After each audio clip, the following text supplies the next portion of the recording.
안녕하세요. 잘 지내셨습니까? 이번 주 마디입에 같이 한번 살펴보도록 하겠습니다. 이번 주 설교 제목은요, 교회를 다닌다고 다 천국에 들어가는 것은 아니다. 이런 제목으로 말씀을 전하겠습니다. 어떻게 보면 되게 무거운 주제입니다. 그럼 나도 천국을 못 갈 수 있네라는 그런 두려움을 갖게 되는데, 그런 두려움을 갖기보다는, 내가 어떻게 살아야 되는가, 어떻게 신앙생활을 해야 되는가를 좀 돌아보는 그런 시간이 되기를 바랍니다. 첫 번째 문제는, 지난 한 주간 응답받은 기도나 받은 은혜가 있으면 나눠봅니다. 너무 길게 하지 마시고 적당하게 하시면 되겠습니다. 2번, 어떤 사람이 좁은 문으로 들어가는 사람인가? 예수님께서 좁은 문으로 들어가라 그렇게 말씀하셨습니다. 좁은 문이 있고 멸망으로 인도하는 문이 있어요. 좁은 문은 생명으로 인도하는 문이에요.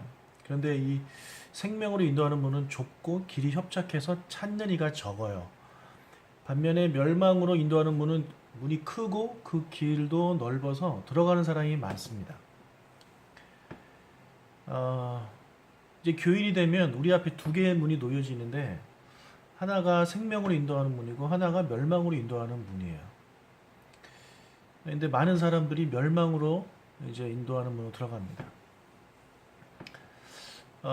어떤 사람이 좁은 문으로 들어가는 사람이냐면, 일단 답부터 말씀드리면, 하나님의 말씀을 듣고 하나님의 말씀대로 사는 사람이 좁은 문으로 들어가는 사람이에요.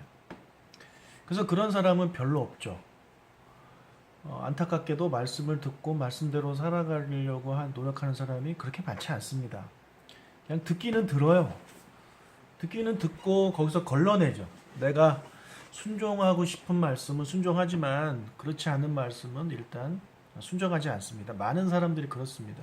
그게 현실입니다.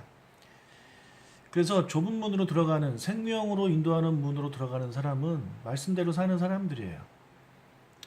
자, 3번, 왜 많은 교인들이 좁은 문으로 들어가지 않고 멸망으로 인도하는 문으로 들어가는가? 왜 그렇겠습니까? 예수님 말씀대로 살기가 어렵다고 생각하는 거죠. 그냥 지금까지 살던 대로, 내 생각대로, 내 계획대로, 내 성질대로 그렇게 사는 겁니다. 말씀은 듣지만 그냥 그것은 말씀일 뿐이고 내 삶에 적용하지를 않는 겁니다. 그냥 좋은 말씀 이렇게 생각하는 거죠. 그래서 이 멸망으로 인도하는 문으로 사람들이 많이 들어가요. 말씀을 듣고 말씀대로 살지 않는 그런 그리스도인들은 결국에 멸망으로 갑니다. 왜 그런지는 설교를 이제 들으시면 이제 알게 될 것입니다. 4번, 나는 말씀을 듣고 말씀대로 살려는 노력을 하고 있는가? 이 질문이 아주 중요한 질문입니다. 몇 분에 가면 여쭤보세요. 말씀을 듣고 말씀대로 살려는 노력, 즉 말씀을 듣고 내 삶에 적용하느냐, 그런 노력을 하느냐. 말씀대로 100% 지키는 게 참 어렵습니다. 그런데 그렇게 살려는 노력을 하고 있느냐가 중요한 것이죠. 우리가 지금까지 산상수훈을 통해서 여러 가지 말씀을 배웠잖아요. 기도에 대한 말씀도 배웠고, 용서에 대한 말씀도 배웠고, 비판에 대한 말씀도 배웠단 말이에요. 그래서 그렇게 살려고 노력을 하느냐, 그 말인 거죠. 용서하라는 말씀을 듣고 내가 용서하려는 노력을 하고 있는가? 아니면 나는 용서 못해, 절대 못해, 그냥 그러고 살고 있는가? 내 안에 어떤 말씀을 듣고 내 안에 그런 갈등들이 있어야 되는 거죠. 말씀대로 살아야 된다. 그런 갈등이 시작돼야 되는데, 이런 갈등조차도 없다면 참 안타까운 일이 아닐 수 없습니다.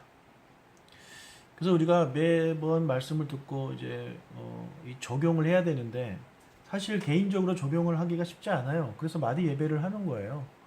마디 예배를 통해서, 오늘 들은 설교를 통해서 어떻게 적용하시는지를 물어보시면 그 다음 주에 그렇게 살았는지를 체크해 드리면, 그것이 계속되면 말씀을 듣고 말씀대로 살려는 노력이 계속되어지는 거거든요. 그래서 항상 우리 으뜸 되시는 분들이 이 그 한 분 한 분이 말씀을 듣고 삶에 적용하도록 옆에서 꼭 이렇게 지도를 해 주셔야 됩니다. 5번, 인생의 어려움이 올 때 신앙의 진위 여부가 가려진다. 만약 지금 내 인생에 어려움이 온다면 나의 믿음은 견고할 것이라고 생각하는가? 예수님께서 말씀하십니다. 내 말을 듣고 그대로 행하는 사람은 바위 위에 집을 지은 지혜로운 사람과 같다. 그래서 뭐, 뭐 비가 내리고 창수가 나고 바람이 불고 그 집에 부딪혀도 무너지지 않는다. 예, 어떤 사람이요? 말씀을 듣고 행동에 옮기는 사람. 즉 말씀대로 살려는 사람, 그런 사람은 어려움이 와도 괜찮다라는 거예요. 절대 그런 사람에게는 어려움이 안 온다. 이거 잘못된 가르침입니다. 모든 그리스도인에게는 다 어려움이 옵니다. 다윗에게도 어려움이 왔어요. 그런데 평소에 말씀대로 살려고 노력하는 그것들이 계속되어지면 어떤 어려움이 와도 그것을 이겨낼 수 있거든요.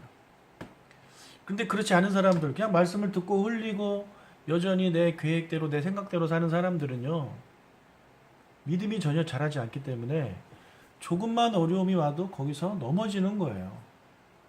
네, 다 무너져 내리는 겁니다. 그래서 같이 신앙생활 하다가 요즘 안 보이시는 분들 있잖아요. 왜 그렇습니까? 네, 말씀을 안 들어서가 아니에요. 말씀을 들었지만 그렇게 살지 않았기 때문입니다. 그러면 지금 같이 마디 예배를 드리고 있지만 같이 마디 예배 드리는 이분들 중에서도 말씀을 듣고 행동하려는 노력이 없는 그런 삶이 계속 된다면, 그런 상황에서 어려움이 온다면 안타깝게도 이 자리를 떠나실 분들이 많이 있는 겁니다. 얼마나 안타까워요. 그래서 그렇게 되지 않도록 도와야 하는 것이 바로 우리 으뜸들의 역할입니다. 그래서 이 5번 문제를 같이 나누면서 과연 나의 믿음은 지금 견고할 것인가, 그것들을 한번 돌아보는 시간이 됐으면 좋겠고요. 6번, 교회에서의 봉사와 사역이 나의 구원을 보장하지 않는다. 봉사와 사역보다 더 중요한 것은 무엇인가? 예수님께서 21절부터 23절에 말씀하셨어요. 뭐라고 말씀하셨냐면, 나중에 사람들이 와서 주여 주여 우리가 주의 이름으로 선지자 노릇하고 귀신을 쫓아내고 주의 이름으로 많은 권능을 행했습니다. 왜 우리를 모른 척 하십니까? 그랬는데 예수님이 난 너희를 도무지 알지 못한다. 불법을 행하는 자들아 떠나가라 그래요. 그런데 그런 사람들이 많았다라고 말을 합니다. 이게 참 안타까운 거예요. 많았대요, 그런 사람. 그러니까 많은 사람들이 교회에서 봉사하고 사역을 해요. 근데 그것이 그들의 구원을 보장해 주지 않아요. 내가 교회에서 봉사를 얼마나 했는데, 내가 교회에서 사역을 얼마나 했는데, 그것을 오래 했다고 내가 천국 가는 게 아닙니다. 어떤 사람이 천국 갑니까? 예, 무엇이 더 중요합니까? 바로 말씀대로 살아가는 거예요. 하나님의 말씀대로. 하나님의 말씀대로 살지 않고 사역하고 봉사하는 사람들을 보고 23절은 뭐라 그러냐면 불법을 행하는 자들이라고 합니다. 불법. 예. 그런 걸 보고 예수님이 불법이래요. 그래서 정말 중요한 것은요, 봉사와 사역이 아니라 말씀대로 살아가는 거예요. 그렇다고 봉사와 사역을 하지 말라는 건 아닙니다. 해야 되죠. 해야 되지만 정말 중요한 것은 말씀대로 살아가는 것이다. 그렇게 말씀대로 살아가는 사람들을 보면 예수님께서 지혜로운 사람이라고 이야기를 하는 거예요. 자, 그래서 오늘 말씀을 통해서 우리가 꼭 이런 결심을 해야 돼요. 내 말씀대로 살아야 되겠구나. 말씀대로 살려는 노력을 해야 되겠구나. 그것들을 그렇게 생각하고 꼭 그렇게 하는 마디원들이 될 수 있도록 으뜸님들께서 많이 지도를 부탁을 드립니다. 본문을 한번 묵상해 보시고요. 설교 들으시기 전에 질문을 어떻게 던질 것인지 기도하시면서 잘 인도해 주시기를 바랍니다. 자, 그러면 이번 주일도 잘 부탁합니다. 그리고 아직 신방 계획을 잡지 않으신 마디가 있으면 예, 계획을 잡아 주십시오. 그러면 신방 같이 가도록 하겠습니다. 좋은 저녁 되세요. 또 봬요. 참 금요일날 오시면 참 좋겠습니다. 아주 저도 너무나 즐거운 예배입니다. 부담 없고 행복한 그런 예배가 금요일날 있습니다. 많이 오시기를 바랍니다. 안녕히 계세요.